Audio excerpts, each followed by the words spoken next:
Suite de la liste du patriote, patriarche Anatole Venant, de soutien inconditionnel de Paul Biya.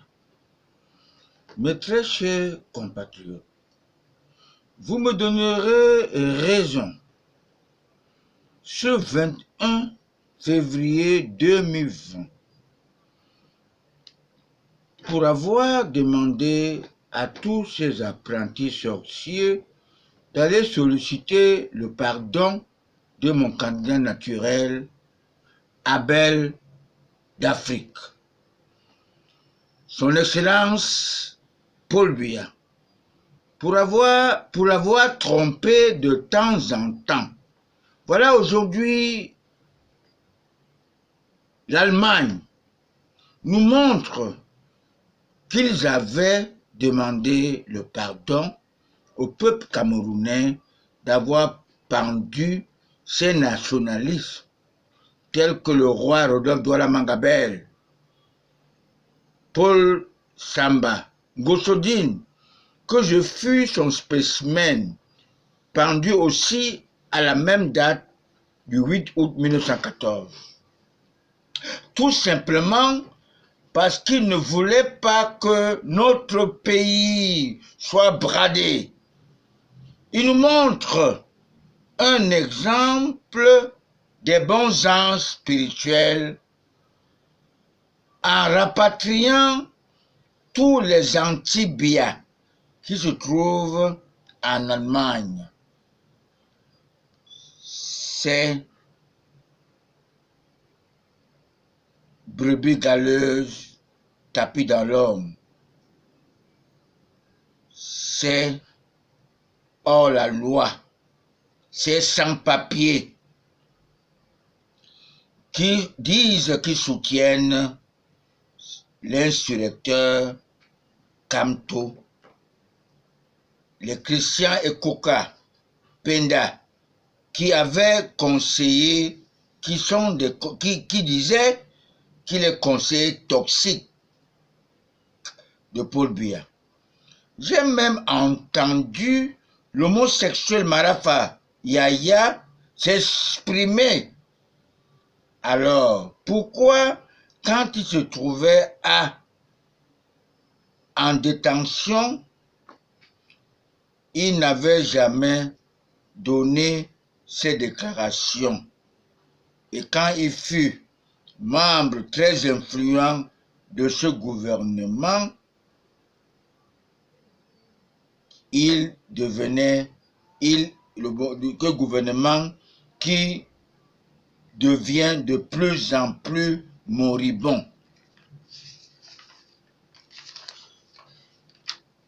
Et que même les Kamto se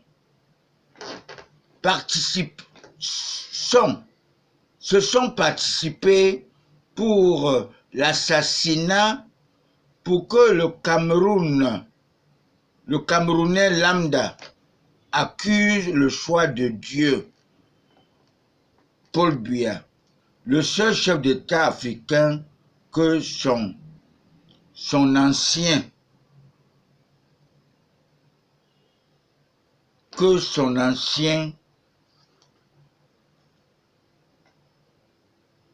sont anticipés au pouvoir suprême, est un handicap pour nos colonisateurs, surtout la droite française, qui nous manipule et nous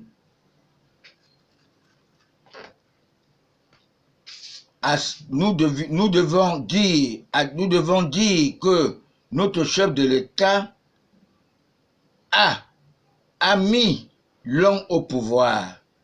Il est né le 13 février 1933 et le 13 février 2020, il vient de célébrer ses 87 années d'âge. Et 50 ans d'expérience en politique, alors que son pouvoir fut confisqué durant 37 ans par les anti-Biya, le G11, ses ennemis d'hier, les fils de Louis-Paul Ojola, que chacun de ses proches cherche à le succéder à son vivant. Maintenant qu'ils attendent, qu'il atteindra les 88 ans, alors que l'assassin de l'Afrique noire, Charles de Gaulle, décède après avoir été vomi par la République française à 80 ans seulement. Car il fut né en 1890 et décède toujours au même mois de novembre 1970. Paul Biya ne souffre de rien. Les Africains ne resteront pas éternellement abrutis de leur histoire. Les colonisateurs veulent faire diriger nos peuples par les personnes qui n'ont pas la crainte de Dieu, ceux qui pratiquent constamment les pratiques abominables, les pratiques que Dieu a réprimées.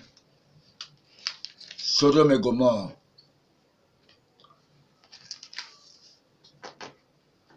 Nous,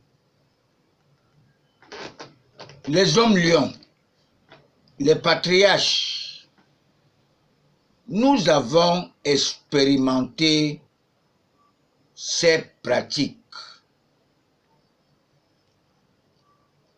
Nous savions que cette pratique est ancienne et archaïque depuis Jules César.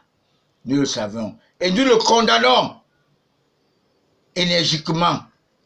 Non à cela.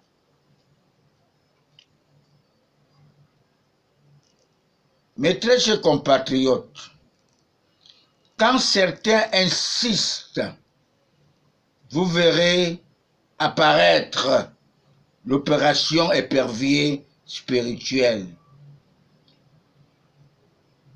dans nos pays. Nous avons vu l'expérimentation de États-Unis pour le problème de la maladie qui se présente mais aujourd'hui à la Chine pour décimer et tuer tous les Chinois parce qu'ils sont peuplés. Toutes ces expérimentations viennent des États-Unis, les pays les plus qui se disent, n'est-ce pas, les plus puissants du monde. Vous devez le savoir, mes très chers compatriotes. Les bons anges qui ont plongé, qui ont placé le président Paul Biya à la tête de notre pays, le Cameroun, vont agir comme l'évêque Albert Dormo avait prophétisé de ce coup d'État spirituel du 4 novembre 1982. Mes très chers compatriotes, les potentiels chefs d'État furent Aïssim Vondo et Bois Samuel, celui-là qui a reçu une fessée nationale à la place d'une conférence nationale.